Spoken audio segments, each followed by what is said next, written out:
Hi, this is Tim of the 1916 Company. Welcome and thanks for logging on. If you love this watch, email me, Team Mosso at the1916company.com for purchase pricing and availability questions concerning this watch.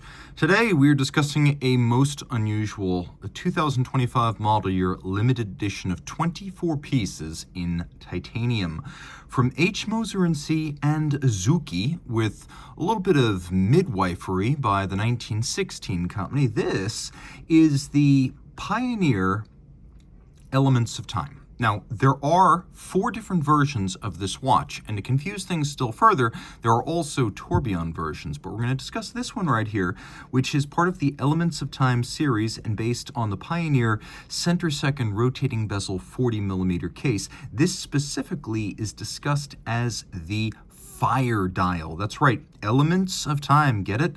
So for Azuki, more on that in a moment, the fundamental elements are fire, lightning, earth, and water, and the aesthetic of each edition of 24 takes its cues from those notions. Now you might be asking, wait, isn't it earth, air, or wind, water, and fire? Well, no, not for Azuki. So let's talk about the basic measurements here. Okay, first things first, 40 millimeters in diameter, thinner than you expect at 11.5 millimeters, 47.6 from lug tip to lug tip. There's a 20 millimeter spacing between the lugs, all of which is to say this is quite a bit smaller than the original 42.8 millimeter Pioneer center-second rotating bezel. This is a nice compact size that wears beautifully on my 16 centimeter circumference wrist.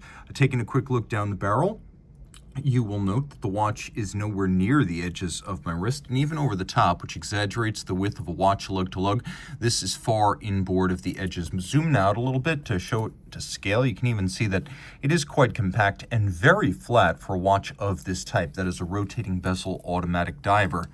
The watch is made of titanium, and you can see almost without exception, it's a sort of media blast style texture. There is the recess of each lug profile, which features internal coining. That's a longtime Moser signature.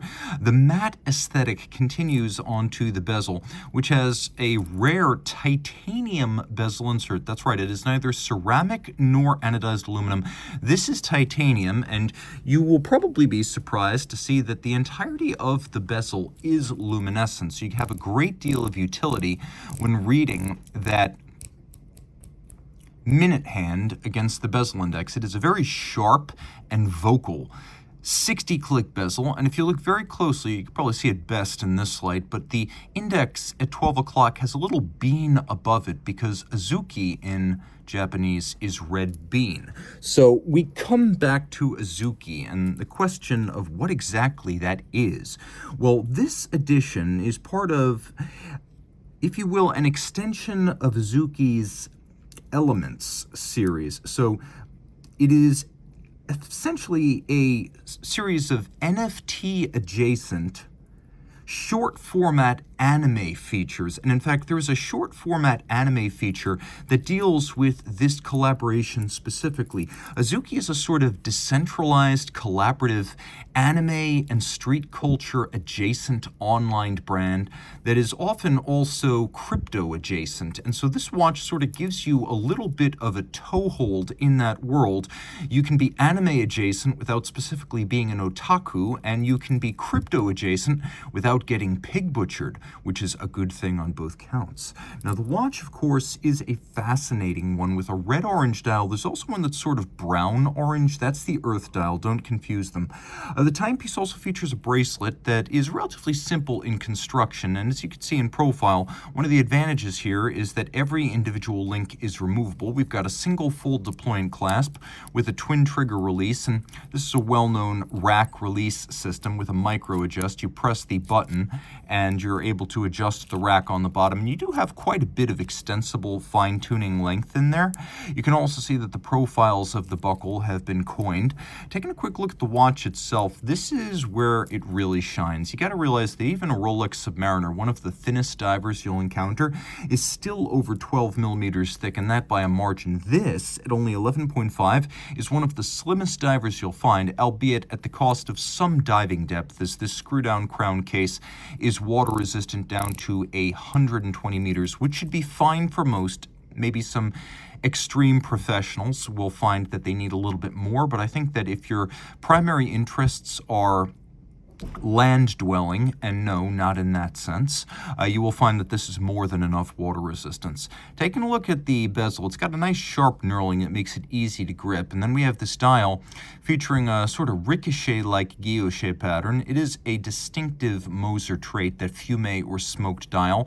You can see there's a sort of rehaut or chapter ring outboard that's all red gloss lacquer, and then we have these three-dimensional blocks of lume that are called globalite. It is a ceramic-based luminescence. It's a no-date dial, which I find intriguingly beautiful. In this instance, I would be a little bit offended by a date aperture, given how well thought out and balanced and handsome and unusual this dial treatment is.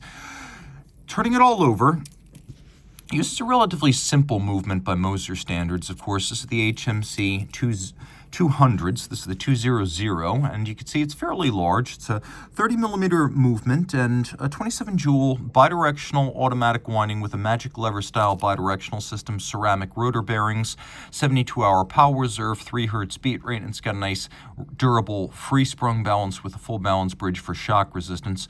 And Moser making its own hairspring, free sprung balance, and escapement. The whole assortment actually made in-house, which is an impressive feat. Tungsten rotor, you can see we've got a solarized ball bearing at center, polished screw heads, engine turning on the base plates, double crested Moser stripes across the bridges. There's a lovely snailing on the edge of the rotor. It's also beveled on its side. We have a nice machine bevel on the bridges and the rotor, handsomely executed, though not strictly artisanal, and then a nice media blast within the recesses of the rotor arms. It looks good. It looks upscale, and you can see that Azuki has blessed it with the seal of approval. So, if you're interested in short format crowdsourced anime, streetwear, and I guess JDM street culture made for Western audiences, definitely check out Azuki. If you're interested in crypto, you know where to find it. And if you're interested in a watch that sort of has one lug dipped into both of those worlds, this might be the key for you. Fire, lightning, earth, and water. You're looking at fire right here. So reach out to Team Mosso at the 1916company.com for purchase and pricing details.